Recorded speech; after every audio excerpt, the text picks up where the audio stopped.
C'est l'heure de la pause cannabis pour ces 3 collègues qui utilisent un appareil spécial pour inhaler les vapeurs de la drogue sans la fumer. Nous sommes à Auckland dans un centre de santé spécialisé dans la distribution de marijuana à usage médical. Pour acheter, vendre ou consommer de l'herbe, il suffit d'obtenir une ordonnance de son médecin. Ça, c'est un autre mélange avec un goût de fromage. Le cannabis médical a été légalisé en 1996 en Californie.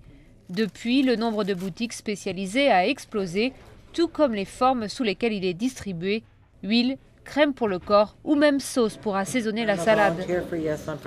Le 2 novembre prochain, les Californiens devront voter sur une nouvelle loi, la proposition 19, qui autoriserait les plus de 21 ans à posséder jusqu'à 28 grammes de cannabis pour usage personnel. Faire pousser de l'herbe en petite quantité dans son jardin serait également permis. Je ne pense pas que la légalisation du cannabis va encourager les gens à être stone toute la journée. Pas plus que la légalisation de l'alcool n'a mené les gens à être ivres toute la journée. Parmi les supporters de la proposition 19 figurent de nombreux hommes de loi qui affirment que la prohibition est un échec. Ici, à Auckland, des douzaines de gens meurent chaque année à cause de la drogue et des gangs. Mon souci numéro 1, c'est la prohibition, qui compromet de façon inutile et dangereuse la sécurité publique.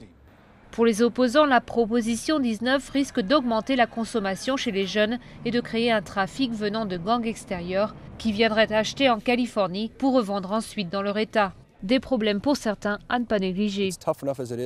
C'est déjà assez difficile comme ça de gérer la criminalité dans nos rues. C'est juste une très mauvaise idée. Selon les sondages, le vote est serré, mais si elle passe, la proposition 19 permettrait à la Californie de récolter quelques 500 millions de dollars par an en taxes, selon les estimations. Un chiffre séduisant pour un État surendetté après 2 années de crise économique.